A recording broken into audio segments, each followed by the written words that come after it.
Alright guys, it's Chatterbox Reviews, coming at you guys with my review for the Twilight Zone Season 1, Episode 9.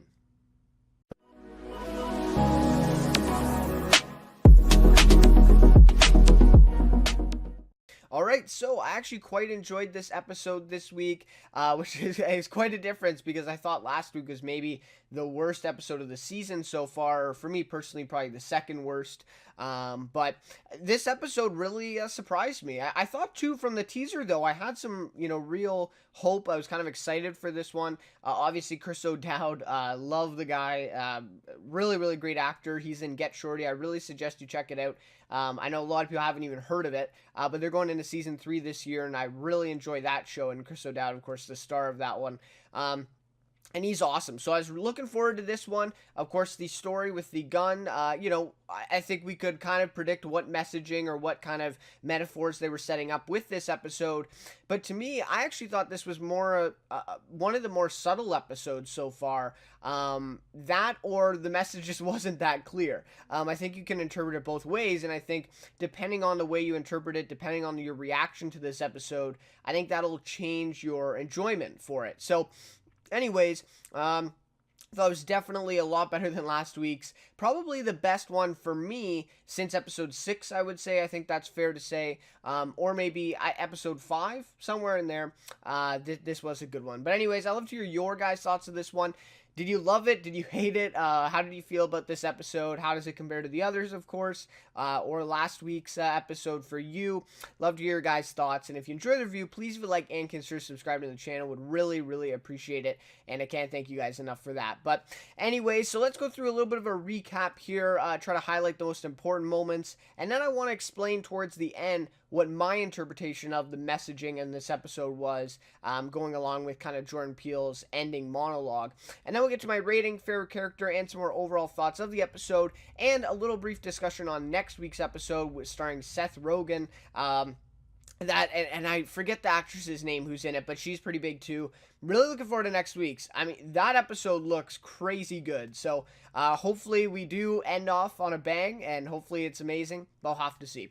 All right, so this episode tells the story of a professor, Chris O'Dowd, played by Chris O'Dowd. Right, he's our main star in this one, who basically, at the very beginning of the episode, arrives at his father's house to find him dead in his bedroom as a result of him shooting himself with a blue scorpion gun. And of course, the title of the episode, we can kind of, at this point, at least predict where the story is going to go from here. We know this gun is important.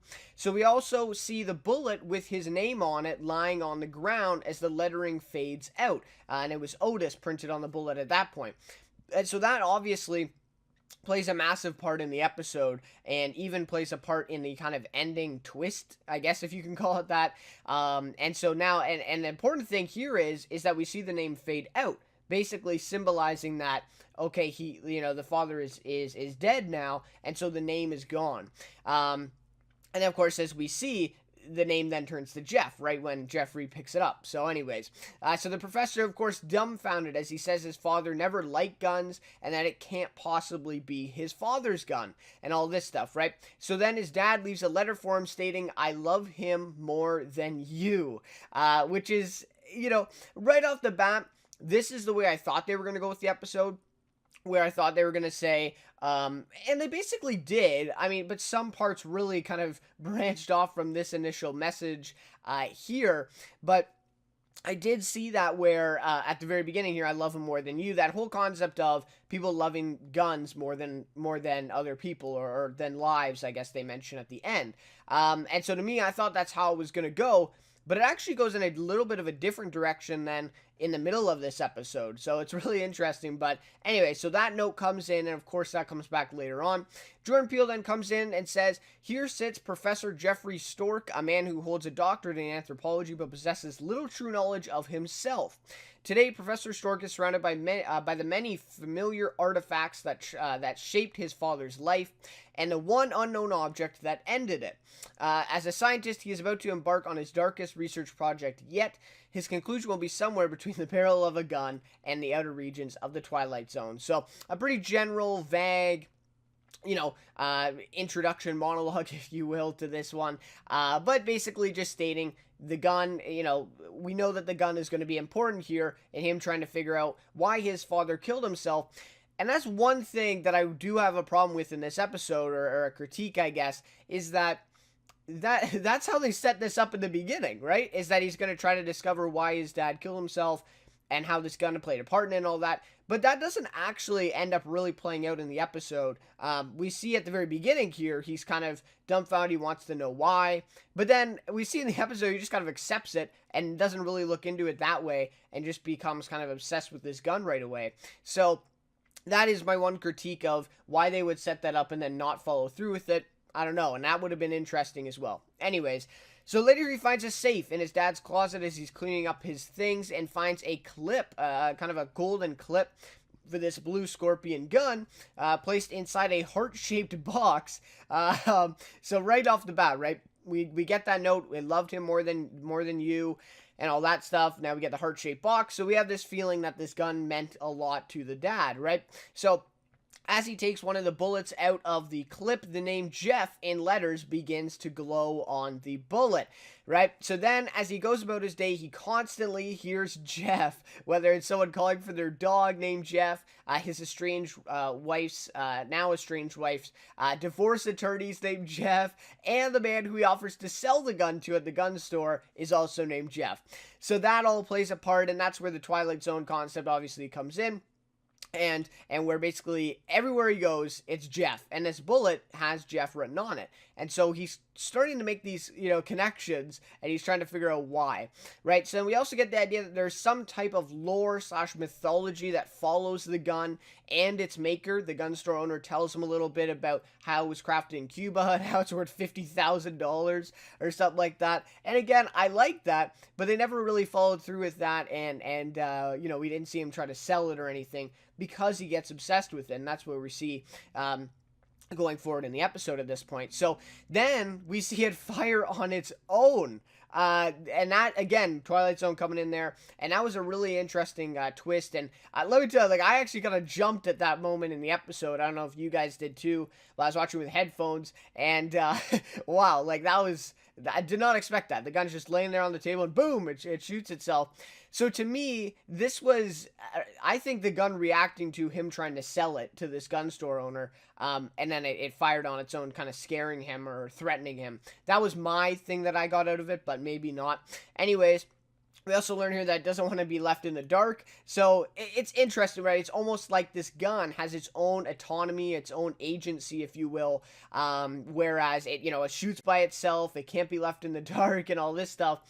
So it's almost like a person. And that is where they set up in this episode, where they try to personify this gun, right? They use personification here to basically create this metaphor that, Jeffrey actually cares more about this gun than the lives of actual people. And so a kind of an interesting metaphor that they set up here early. So Jeffrey quickly realizes that this gun is giving him problems and he cannot keep it. So he's kind of realizing that very quickly. So then he has this hallucination sequence, which is really interesting. He's also smoking marijuana before this, so whether that plays a part or this was a kind of Twilight Zone thing, not exactly sure, but we see this man come in and tell him that this gun can solve all of his problems and that this gun will love him. It will love him solely and will basically solve all his problems and do anything for him. So we're getting this kind of metaphor. All this is getting built up here. So then kind of a turning point in the episode here is he goes to the firing range to hopefully get rid of the Jeff bullet, because now he recognizes and he's starting to somewhat going to get attached to the gun, but he doesn't understand why this bullet says Jeff on it, and so he's basically going to test if he can get rid of it, right? But then, as we see, he's at the shooting range, and so he shows the bullet to the workers. They can't see the name printed on it, right? It's all just in his head, or at least he's the only one that can see it, and we see this later on at the very end of the episode with the two kids. So again, the Twilight Zone playing a part in there, and why this bullet has his name on it, right? It's always the gun owner or the person who finds the gun their name is on the bullet.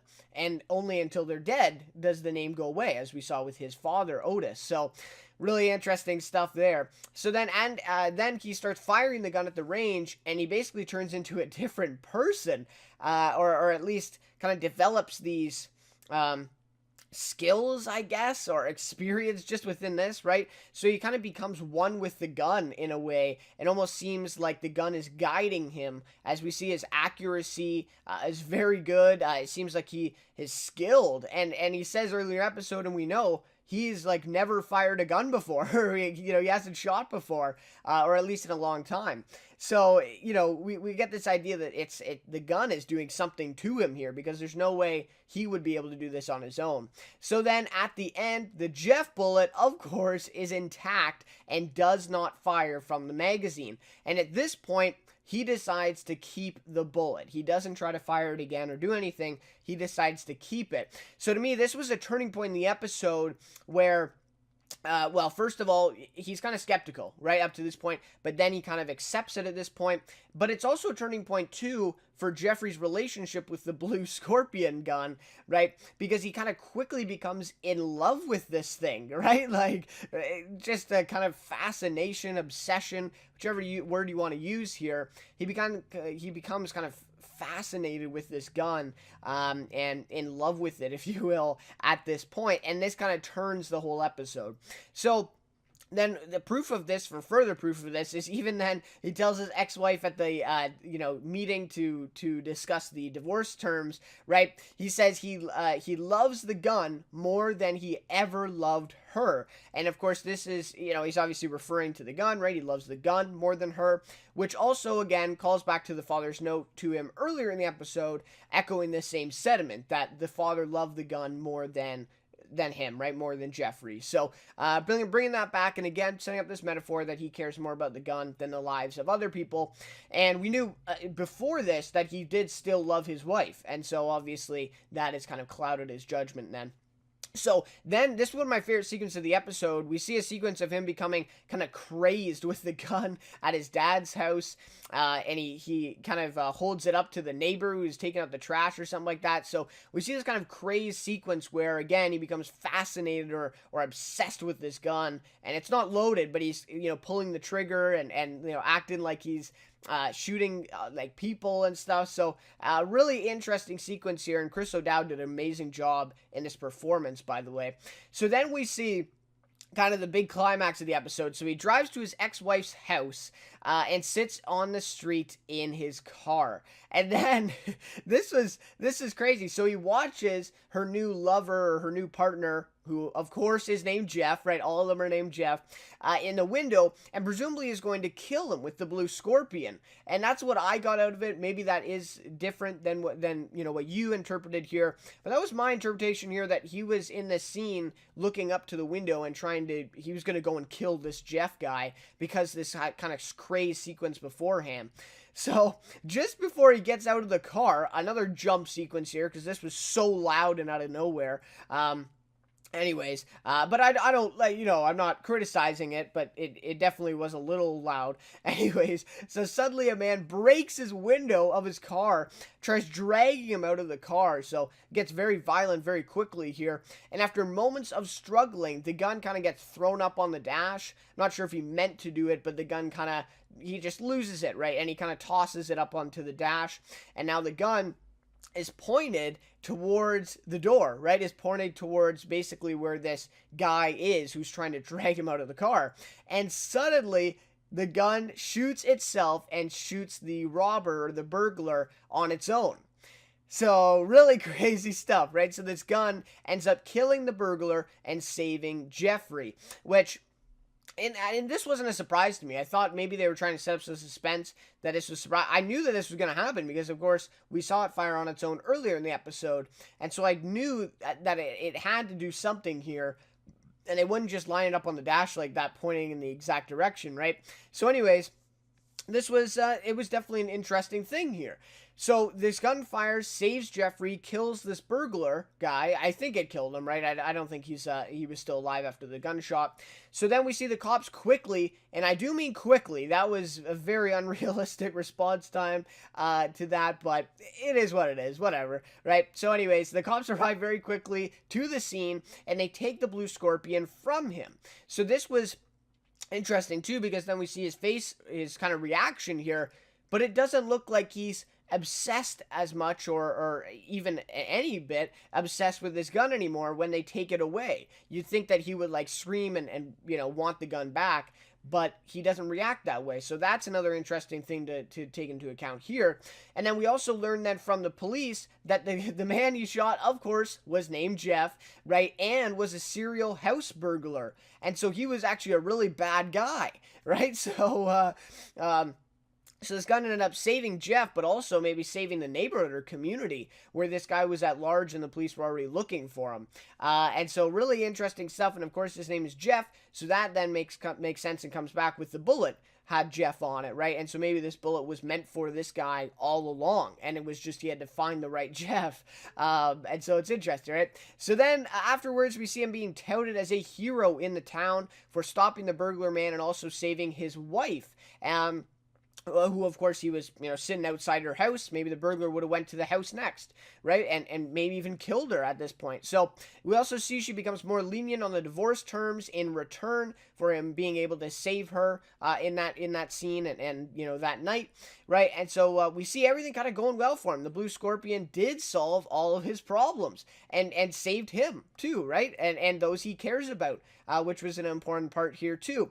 So to me, this was a total shift with the messaging here in this episode, because the messaging here is that guns are actually useful for self-defense, and people using them for such should be regarded as heroes for protecting others they care about. And that's kind of the main message here within this scene, and it kind of goes to the defense of a lot of pro-gun, if you will, and that's the social commentary they're trying to tackle here. But it almost completely goes against what Jordan Peele then says at the ending. So, I don't know. That's just me here. But I think what they were trying to also set up here, which I'll discuss in a couple moments, is that he goes through a shift in this scene where he's not obsessed with the gun anymore. And so that's an interesting one too. But it is just kind of a weird sequence here, if that's what they're trying to get at with the messaging, if you know what I mean. But anyways, so we see then to end off, Jeffrey gets the gun back from the police a few months later, or I assume it's a few months later. This is at the time he also gets promoted to the chair, right, at the university. So that was good too. So he decides to throw it out to the lake where his dad's ashes were scattered. We saw at the very beginning of the episode. So I thought that was a nice callback to that. And him just kind of knowing, right? I'm going to throw the gun out to the water where my dad, his ashes are. And then he will be with the gun again, right? And of course, he was able to let it go this time and not become attached again, / value it more than the lives of others this time. And so, of course, that's a big shift in it too. When he opens the box, you kind of feel kind of scared in a way that he's going to get obsessed and attached to this gun again, but he's able to resist that, and he's able to go and throw this in the lake and get rid of it, essentially. So he leaves then, and the next day, 2 young boys stumble upon the gun on the shoreline as they're going fishing, it looks like, and the boy picks up a bullet right next to the gun that has his name on it this time, and they joke with each other about using it and all this stuff.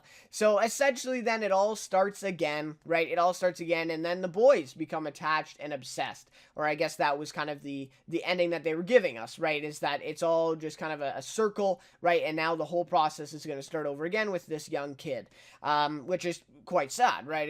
Getting this young kid, attached to this gun, obviously, right? So to me, it was like, are they trying to imply that this is just a vicious circle that will never end? That's kind of what I got from it. And I can't remember, what was the episode? We already seen an episode like this, where, oh yes, the first episode, The Comedian, right? At the very end of that one, we saw the girl talking to Tracy Morgan again, and then that whole thing was just going to be a vicious circle again. So we've already seen this concept. I was a little bit kind of annoyed that they couldn't come up with something more original for this ending, but it is what it is, and I thought it worked well with this story. So my thought of the messaging here, to me, this how I interpret it is kind of be careful of who gets this gun, and all guns in general, right? If they're trying to comment on social commentary, because if the guns land in the wrong hands, it can be misused and mishandled. And so I think that message fits along with the last messages. Okay, well, it can be used for self-defense, right? You can protect others that you care about, loved ones, with the gun, but it shouldn't fall into the wrong hands, and that's the big danger of the ending of this episode, and that's what they're trying to say, which again kind of goes against their whole messaging here and the social commentary that they're trying to comment on. So again, was it just subtlety, or is this just not a clear message? Again, it's up to your interpretation, I think. So again, I think this message actually works really well with the plot and overall story of the episode to go along with this kind of climax of the story. But again, that's just me. So I'd love to hear your guys' thoughts of what you got out of that ending. Anyways, so we see Peele comes in to end it off and basically wrap up and summarize what they were trying to do with the episode, which is totally different than the message I just told you guys, right? So he says, human beings have a funny way of treating things like people, but today they learned that as long as objects are valued more than lives, tragedy will forever be manufactured here in the Twilight Zone, which I did feel like was interesting too, just that last bit, that tragedy manufactured in the Twilight Zone. So that's an interesting concept too, where if they're trying to speak on social commentary, you'd think that they would say, you know, in reality or something like that. Anyways, so again, kind of a vague one, but at least it's summarized what they were trying to build on here, is basically saying when the guns are valued more than lives, tragedy will follow, right? And of course, this goes with, you know, the kind of current social commentary on tragedies caused by the guns, right? So this message, though, to me at least, doesn't make sense with the story that actually played out. Right, as I've been talking about, when Jeffrey valued the gun more than other lives, as we see in the episode, I would say we see that confirmed at the point where he says he loves it more than his ex-wife. So right at that point, when he valued it more than lives, there was no tragedy. The tragedy was not manufactured there. If anything, it's the exact opposite. It ended up saving people, right? And it ended up saving his own life and his wife's life when he was obsessed with the gun. So to me, I don't understand why that point of them trying to say that the tragedy will forever be manufactured when that doesn't play out in the episode that way. So, to me, Peele's last monologue can't supersede the story of the episode here, which was, it was just not clear enough, right? To me, so when he comes in and does this monologue and basically gives this summary or kind of gives the message that they were trying to say, it just doesn't correspond with the actual story. So are they trying to say that in the scene with the burglar, his perspective changed in that moment and he didn't value the gun more than his own life, than his own life and the lives of others? Is that what they're trying to say? Because that would counteract what I've already said, right? And then thus tragedy was prevented, right? Because the gun ended up firing. But I don't see that. His face in that scene, the way that played out, I think he was still obsessed with the gun at that point. So I don't think his perspective changed in that scene. And I think that's a problem for what they're trying to set up here. But that would be my only thing of kind of playing devil's advocate and seeing what they were trying to build here. It just doesn't make a lot of sense to me. So anyways, I feel like it's way too convoluted if that's what they were trying to do, and it was not clear that his perspective changed in that scene. And we see that the gun fired on its own and protected himself, right? So it's just, it's hard to see that he changed his perspective here because, again, he had no control over that gun. The gun fired on its own. So just really interesting stuff, right? Kind of confusing. So then, again, if they're trying to say him throwing in the water at the end prevented tragedy because he didn't value it more than lives anymore, where was this tragedy when he did value it more than the lives, right? And again, it's the exact opposite. He actually saved people when this gun fired on its own and killed the burglar. So anyways, if that was very confusing, I apologize. But that's my thought of this one. A little messy, I know, I'm sorry, but I don't know. The message they were trying to say here doesn't really work with the story that they laid out. But anyways, I'm okay with it. If that's what they're going to do, they're going to have some subtlety in it until Peele comes in with the monologue. I'm okay. I like the subtlety. I've been asking for it, and I'm all here for it. So anyways, that is basically where the end of the episode is, where the boys pick it up, and then Peele comes in with that monologue there at the very end. All right, so in terms of a rating for this episode, I'm going to give this one a 4.5 out of 5, which is, I believe it's the third highest rating so far for this season. So I would say this is my third or fourth favorite episode so far. I just felt like the subtle messaging throughout the episode was good. Again, except for that ending monologue that kind of mucked things up a little bit.